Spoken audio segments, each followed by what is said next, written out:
Hello, friends. After Harvey passed away, I wondered if I would dream about him or maybe sense his presence. I'm not particularly sentimental that way, but I thought it would be nice. I remember my grandmother had hoped for the same after my grandfather passed away, and she was always disappointed that she never had that experience. But 2 months after Harvey passed away, I did have a dream about him. He looked to be his usual very ill self at the end stage of his disease, lying on his side on his hospital bed in the nursing home. And I came from behind him, leaned over, gave him a kiss, and asked, "How are you doing today, Harvey?" And he responded clearly, without a hint of Alzheimer's disease in his voice, and said, "Renee, I am doing just fine." Wow. That really served to shore me up and make my heart soar. Hello, I'm Dr. Renee Harmon. I'm the author of Surfing the Waves of Alzheimer's. It's a memoir about my husband Harvey and his time with younger onset Alzheimer's disease. As a child, I had the usual thoughts about heaven and an afterlife that we're taught as children. So yes, I had visions of the pearly gates, streets of gold, St. Peter at the gate with his judgment book. And as a young child, I imagined that book to be a ledger of sorts that would list all the good things that I had done, balanced by all the bad things that I had done. And if the good outweighed the bad, then St. Peter would let me into heaven. But as I grew older, I began to feel like that story was too black and white. And it seemed to be a way to keep unruly children and wayward adults in check. So by my early 20s, I had decided that we just didn't know what happened to us after we died. And I came to feel like I didn't really care. It didn't really matter.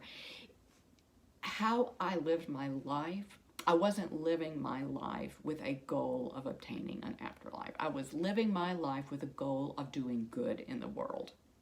At the same time, I realized that there are people, and still are people, who gain a lot from a belief in an afterlife. So oppressed peoples gain a lot of solace from a knowledge that their oppression will end, along with bigotry and destitution and slavery. And there are other people who get a lot of solace from a belief that they will be reunited with loved ones who have passed away. And I feel no need to espouse my particular beliefs in order to change others' beliefs. God is love. And love is pure, radiant energy. I believe that radiant energy, call it God, call it love, permeates the world and goes beyond time and space.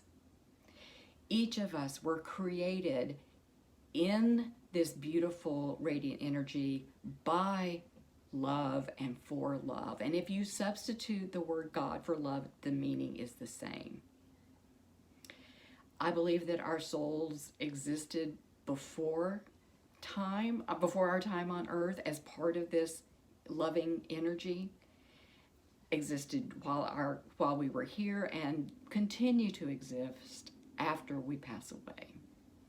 I have nothing to base that on. That's just my personal philosophy and personal belief. The dream, even if it was just a thought in my brain, was beautiful and served to, again, shore me up. To hear that he had been restored to his prior unill, beautiful self gave me just hope and joy. And I shared that story with our daughters, and I prayed that they would have a message of their own. I don't know why I didn't think of it myself, but a friend helped me remember that Harvey is still alive within our daughters, as they carry half of their genetic makeup from him. One has his eyes, the other has his nose. They both inherited his natural ability for running, and they both have his quiet disposition, and a call to a helping career. And now our oldest daughter has given birth to her first child, my first grandchild. And the baby inherited a quarter of her genetic code from the grandfather that she will never know. But we will tell her stories of the kind, beautiful, compassionate, strong, intelligent Harvey, and he will live on. Thank you. Be well and keep your balance.